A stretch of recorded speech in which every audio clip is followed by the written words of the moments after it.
Bill et son ami Vincent sont de retour à la télévision française après 20 ans d'absence, et ce sur RMC Story. Le moins que l'on puisse dire, c'est que c'est un succès intergalactique. C'est un dimanche, un 12 janvier de l'année 2025 sur la planète Terre. Bonjour, voici le TV 168.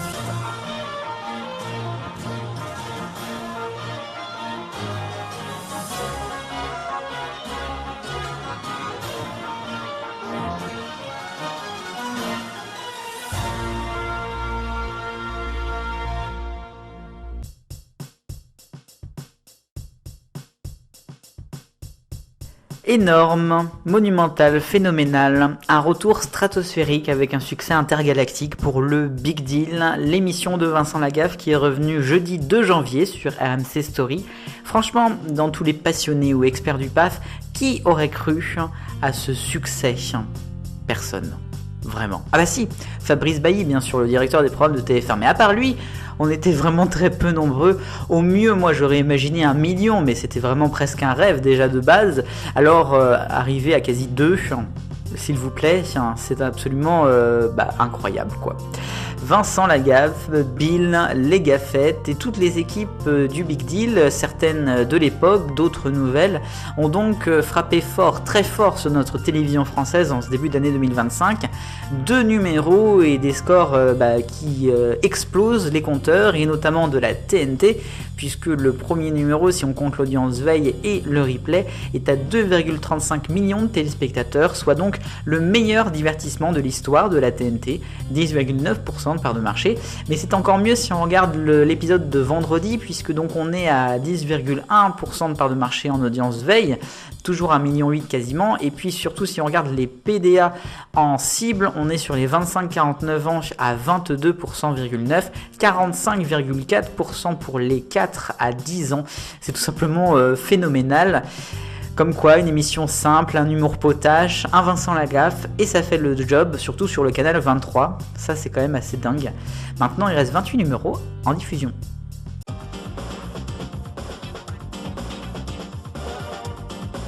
Et c'est l'heure des questions. Et d'abord la question 168 de dimanche dernier. En 1975, chez vous, on regardait quelle chaîne après la fin de l'ORTF ? TF1, pour beaucoup, à 68%, 16% pour FR3 de justesse 2ème, Antenne 2 ferme la marche en 3ème. Alors le Big Deal, jusqu'où peut-il aller ? Si on parle d'audience et en audience veille, 2 millions, 1,5 million, en dessous d'1 million ?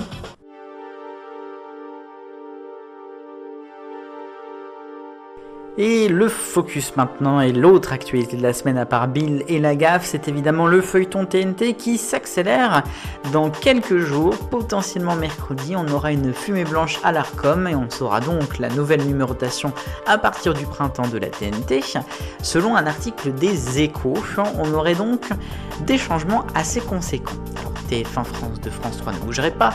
En 4, on retrouverait France 4, à la fois donc Oku, Culture Box, qui serait assez incroyable pour le canal anciennement 14.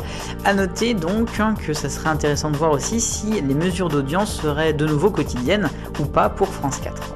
Ensuite, France 5, M6, Arte. En 8, on retrouverait LCP Public Sénat.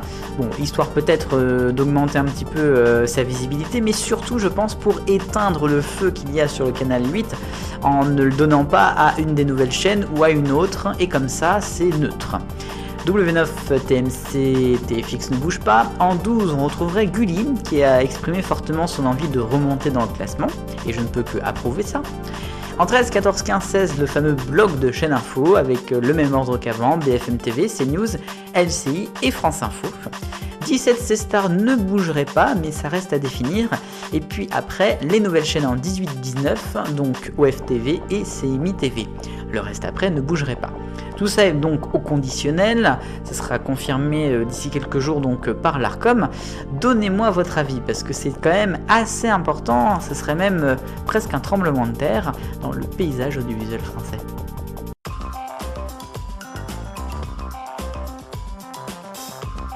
Et le rayon des autres actus de la semaine commence par un hommage à Jean-Luc Petit-Renaud, célèbre amoureux de la cuisine et de la gastronomie française, est décédé cette semaine à l'âge de 74 ans, des suites d'une longue maladie. connu à la télévision pour notamment Carte postale gourmande, devenu Les Escapades de Petit Renaud, diffusé sur France 5 pendant près de 20 ans. Il a marqué par son amour pour finalement le terroir français et puis sa façon de faire. Il aimait aussi le cirque, je crois. On va parler maintenant de La Roue de la Fortune sur M6. Les tournages se déroulent actuellement et continueront également en février. Eh bien, on a appris cette semaine que le jeu allait donc revenir sur M6 dès le 27 janvier prochain à 17h30. Au final, dès que la Starac se termine sur TF1, on enchaînera avec La Roue de la Fortune sur M6. Une émission donc qui sera proposée en pré-access et ce pour assez longtemps à mon sens, en tout cas jusqu'au retour des inédits du juste prix qui sont en stock. Du stock, il va y en avoir aussi sur RMC Découverte, puisque bientôt il y aura une nouvelle saison de Top Gear France, une saison 10 je crois, qui va essayer de passer après Villebrequin, qui était donc un duo de youtubeurs qui a animé la saison 9 en 2024, un duo qui c'est un petit peu fâché sur les réseaux, vous avez dû en entendre parler. En tout cas pour la nouvelle saison, on aura Akram, POG et Frank My Life à la barre. L'actualité, c'est également du sport. On fait une transition avec France TV Sport et Cédric Baudou, notamment l'homme du rugby sur France Télévisions, qui va continuer notamment à être à l'antenne pour le tournoi des 6 nations, malgré le fait que sa compagne, sa femme, c'est Marie Barsac, et elle est tout simplement la ministre des Sports.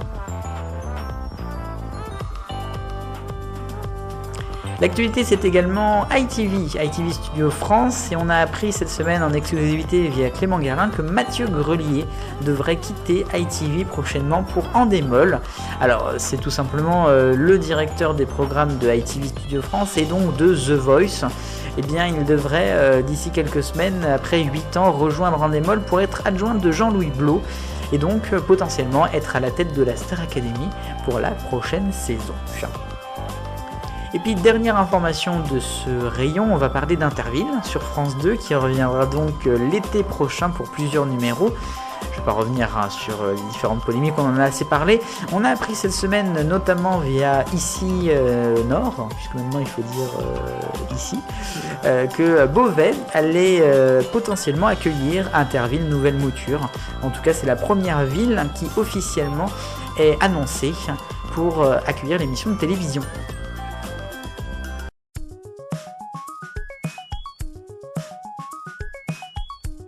L'arc-en-ciel des audiences, rouge pour M6 d'abord, avec The Island, un retour en baisse par rapport au retour en 2018, c'est logique, il y a eu 7 ans, mais quand même c'est moyen.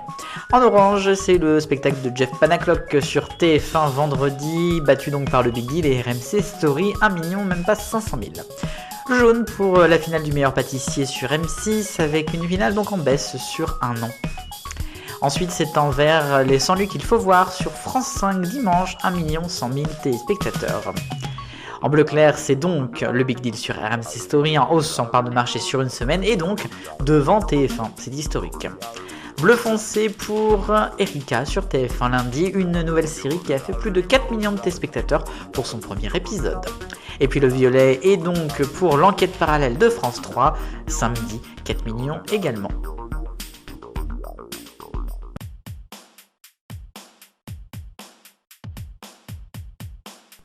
Et enfin, on va partir du côté de France TV Publicité. Et c'est un immense pas en avant pour des millions de personnes qui sont atteintes de maladies visuelles ou de troubles visuels, puisque l'audio description va être généralisée à toutes les pages de publicité du groupe.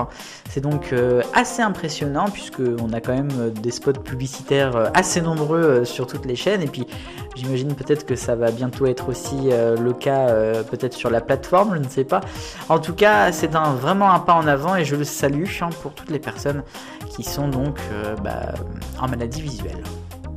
Et c'est ainsi que se termine ce TV 168 intergalactique. Merci de l'avoir suivi. Je vous donne rendez-vous le week-end prochain pour de nouvelles vidéos. Si ça vous plaît, il y aura samedi le Top TV et dimanche un nouveau TV 168. Je vous souhaite le meilleur, vive le bonheur, on est tous des millions de copains. Salut!